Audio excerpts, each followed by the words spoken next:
And hello everyone. Today we're graced with the presence of Dr. Daniel today, author of a bestseller, So You Want to Be a Doctor. We're thankful that you're here, but she does have some news for all of you that didn't know, which is covered in her book, but we want to give you a glimpse into her life today. Now, one of the questions we want to know is, when were you actually diagnosed with multiple sclerosis? Well, I was diagnosed with multiple sclerosis about 5 years ago. And it happened after I finished medical school and I was doing residency training in anesthesiology. Okay. Wow, residency, so it just caught you off guard. Yeah. How were you actually diagnosed? Like, what was going on to let you know that you had it? Okay, so I was working in the hospital. I was actually on an intensive care unit rotation. And my days were busy. I was running back and forth throughout the hospital. And then one day, out of nowhere, I noticed that my right leg felt like it was falling asleep. And I didn't think anything of it. I thought, that's weird, but whatever, I'm sure it'll go away. And it never went away. Like, that feeling of numbness and tingling in my foot stayed there, and then it got worse. It spread to different parts of my body. So like a pins and needles type of thing? Yeah, it was pins and needles in the foot. And then it spread to the other foot, to my face. I mean, all kinds of things. And also, I started having, problems with my memory and with my speech. I mean, just all kinds of random things happening. So finally, I went to the doctor. They sent me up with some tests. And then that all led to my hospitalization and my diagnosis. So prior to all this leg numbness, you were completely healthy otherwise? Yes. So this was a complete shock. Perfectly healthy. I never had any serious health issues in my life, never, needed an x-ray, never anything, and so this just came out of nowhere. I thought it was nothing. I tried to ignore it, but it kept getting worse, and so I had to deal with it. So after you were hospitalized, what type of medications did they try?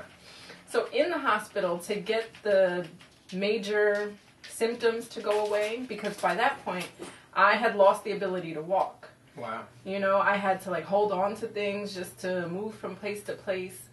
And so by that time, they wanted to get rid of the inflammation. So they put me on corticosteroids. And it's not the steroids that bodybuilders use to bulk up, but these are different kinds of steroids that'll control inflammation. So they hooked me up to an IV. They gave me the steroids and I started to feel better.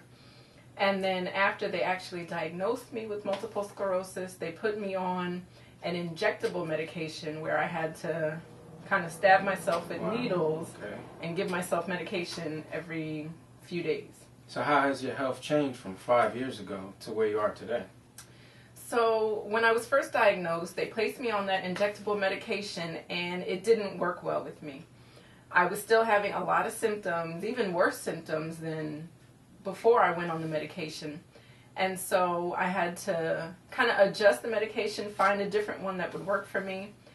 And so now I get a medication that is infused into my veins every month, and that seems to be working well for me. So I've been on that medication for about 4 years, and it's doing well. I still have a lot of symptoms like fatigue and weakness and, still memory problems. But I think I'm doing a lot better than when I was at my worst. So it seems like a scary situation to be in, to just come on you suddenly. So what advice would you have for the newly diagnosed who may be going through the same type of situation?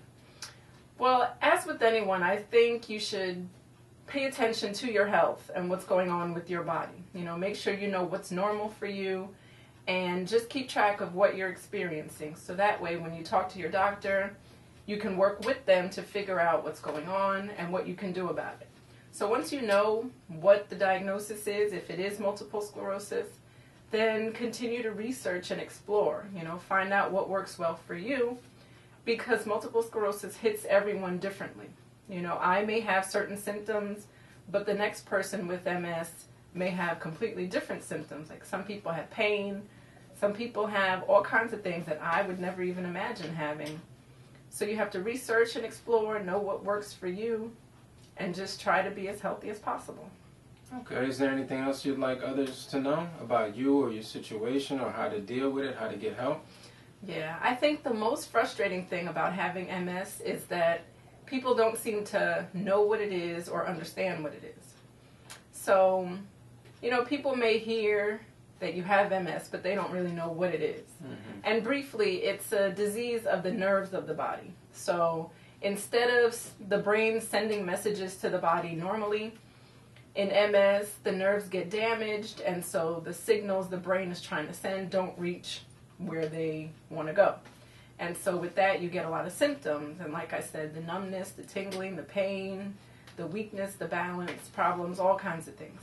So no two people with MS are alike. And even though you may not see the symptoms that they have, like they may not look sick, mm-hmm. people with MS are sick and they're dealing with a lot of things inside. And so it's kind of difficult when people don't recognize that. They think you're perfectly healthy, they expect a lot out of you, and you just have to constantly tell them, slow down for a minute, let me deal with this situation the way that I can, So I just wish that people knew that MS is a real disease and just be patient with anyone you know who has it. Okay. Well, thank you for your time. You summed it up well. I almost forgot you were a doctor as you were explaining it to me. So once again, thank you. Thanks, Charmaine Daniel, doctor, author, publisher, bookseller, list goes on. Check her out, WagnerWolf.com. Thanks a lot. Hi, I'm Dr. Charmaine P. Daniel from WagnerWolf.com, and here's how you can reach me. My website is www.wagnerwolf.com. My Twitter handle is @PremedAdvice. On Facebook, you can become a fan of WagnerWolf.com or join the group So You Want to Be a Doctor. You can find our wonderful book on Amazon.com in addition to WagnerWolf.com. We're on the Kindle e-reader. In addition, I set up an email address for all of you pre-meds who want to contact me, and that's WagnerWolfPublishing@yahoo.com. Thanks, and I hope to hear from you soon.